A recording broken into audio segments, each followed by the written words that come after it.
you so much. It's been an inspiring day. I wanted to tell you about the launch of the Albatross Coalition, which you saw this morning when you saw Captain Charles Moore hand me a check. So it's happening right here today in San Diego.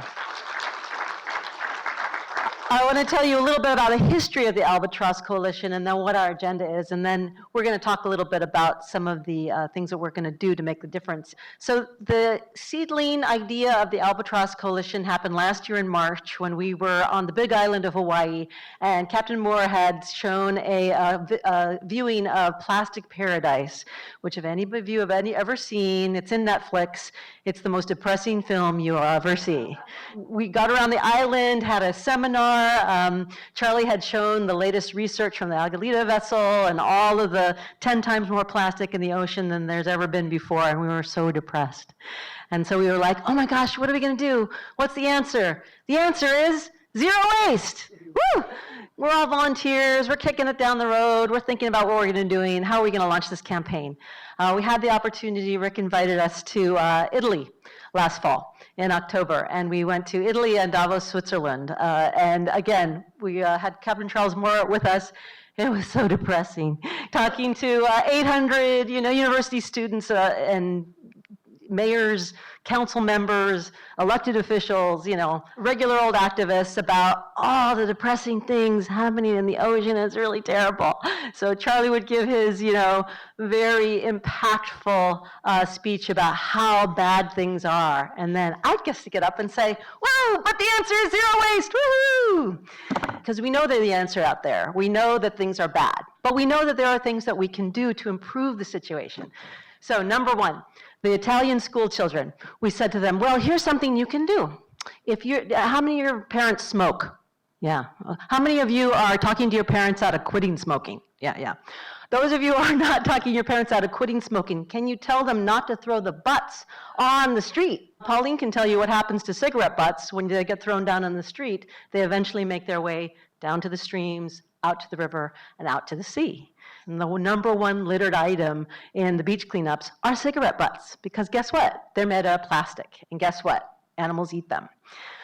Styrofoam, we talked a little bit about the great work the Surfrider is doing. We'll hear a little bit more from these guys as well. Styrofoam is not just a takeout material. We have styrofoam, everything, styrofoam blocks, all of these other things. We have communities in California that have banned styrofoam, not just plates, not just cups, but they banned styrofoam. You cannot buy styrofoam in Santa Cruz County. You cannot go to Costco and buy, a sleeve of styrofoam cups. You can't go to the 7-Eleven and buy a cooler in Santa Cruz County. You can't buy it in Mountain View, and you can't buy it in Sunnyvale either. They have banned styrofoam. That's another thing that we can do. So here's what the vision of the Albatross Coalition is about. And you're a part of it now, because it's happening here in San Diego, right here. We're starting it.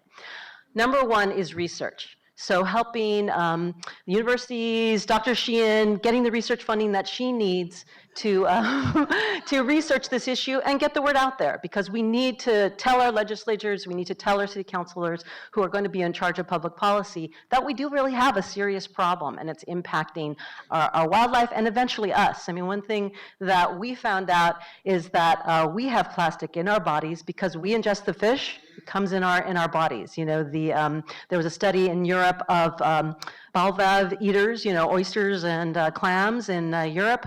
They have plastic in their system from eating clams and oysters. So we're getting that too. It's accumulating.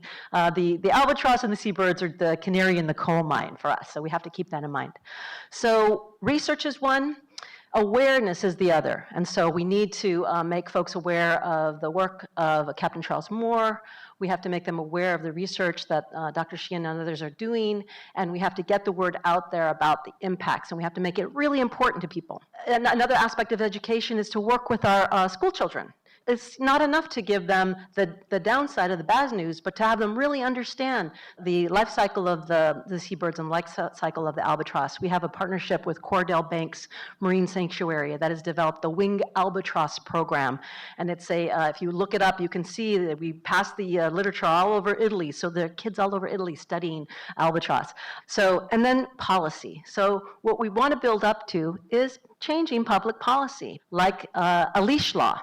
The Clean Seas Coalition in 2009 had proposed in the state legislature that we put a leash on plastic bottles so that those caps stay with the plastic bottles, because did you know that those are recyclable?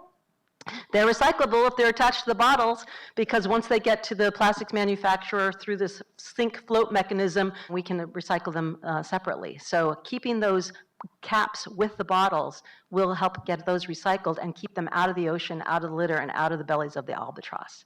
And we can do that with your help. Now we're going to have a few Neil's going to come up here and he's talking a little bit about some other local initiatives that he's been working on. We'll have a few more thoughts from Captain Charles Moore, and from Jason about things that we can do locally that we can make a difference. And then we would like to get your input about how we can launch this Albatross Coalition, have it spread around the Pacific Rim, to Costa Rica, to Hong Kong, to the Philippines, all around us, so that we take this issue seriously. So first up is Neil. Sure. Thanks, Ruth. Thank you. It's always great to be in California, and particularly in San Diego. I'm motivated because I recently did an interview with Charlie on a webinar, and he pointed out these days most young people, their experience on the beach is not fun, it's picking up plastic junk. And it's clear to me that volunteers on the beach, Surfrider in general, researchers that we just heard from, they need these funds, and the best way to get these funds is through product stewardship. I think that's absolutely essential. Why should our young people only experience the beach cleaning up the junk from companies that are producing it without any responsibility? It's critical that we teach our young people these issues that we're talking about today, and many of us have put so many hours and years into working on. But it's equally important to let them know that there are alternatives. And I say this because, unbeknownst to me, my son and daughter listened to our webinar, and my son explained what was going on to my 7-year-old grandson, and he started to cry because the sense of that the ocean is dying and it's hopeless. And of course, I told him, well, just grow up and be an activist like me and stop all this junk, and to do some positive work and get some results. And I think my role in the coalition will be to focus on passing some or pushing some product stewardship so we could get money for the activities that are needed to clean up. Thank you. Jason mentioned SB 270, and I wanted to give a little update about that, and maybe also invite you up to talk a little bit about that as well. So we were very successful in the state legislature in 2014 in getting Senate Bill 270 passed to ban plastic bags across the state. The outside interests, all of the funding, almost all of the funding for the referendum against SB 270 has come from outside of the state of California. So plastic bag manufacturers outside of the state of California put up $7 million to collect the signatures for the referendum. They've also introduced a companion bill meant to peel the grocers off of our coalition. So fortunately, the good news is the coalition is strong. The grocers are still strong. The very bottom of the ballot, the last thing on the ballot, you're going to go right to the bottom of the ballot after you vote for president or whatever. You're going to go and you're going to vote yes, that you want to maintain SB 270. The initiative right before it is designed to kind of be a confusing scare tactic. Those terrible money-grubbing grocery stores are conspiring with the legislature to take your dimes for your paper bags. If it takes effect, that companion measure also takes effect, then the 10 cents for the paper bags will go to a state fund for environmental causes. But the coalition may be supporting both measures, just to say, hey, look, yes, have those 10 cents go to environmental fund. Yes, let's have the plastic bag ban and that fee on paper bags. And we think that the grocers will be supporting us on this, so that's the good news. Did you want to add anything more about the back ban or anything else? Sure. Thank you. I think you covered just about everything about the state bag ban, but while we're waiting for November and the ballot, we're actually re-engaging with the city on passing a local bag ban. So if we do pass a local bag ban, which the city has shown interest in putting back on the ballot, but anyways, if we get it passed, it'll be grandfathered in, and if it's stronger than the state bill, the stronger bill will apply here in San Diego, and the rest of the state will get SB 270. So we are working hard And if you check our website, surfridersd.org, you can get regular updates on that. But the cautionary note is that if you do pass a local ban, don't pass it too close. Don't have it take effect too close to the election. And here's why. Initially, when they have the bag ban, people are kind of grumpy. You know, they don't like the bag ban because, they forget their reusable bags in the trunk, and they got to pay 10 cents for the plastic bag. So the first few months of program implementation are a little rocky. So if the local bans take effect in the September, October, November timeframe, it would kind of be a bummer and might suppress voting to support the referendum for SB 270. So I would ask city fathers, mothers, and advocates not to have the bag bans take effect right around the election time, either way before, because by now the folks who have had bag bans love it. If you ask folks in LA County, for example, the survey of folks in LA County where a bag ban has taken effect, over 70% of people support the bag ban and support SB 270. In the Bay Area, where some of those counties have taken effect of a bag ban, 60% of folks favor 270. But if you had asked them right around the time when the bag bans took effect, they're a little cranky about it. So just not around October. All right. Charlie, we'd like you to come up here and kind of take us home. Okay.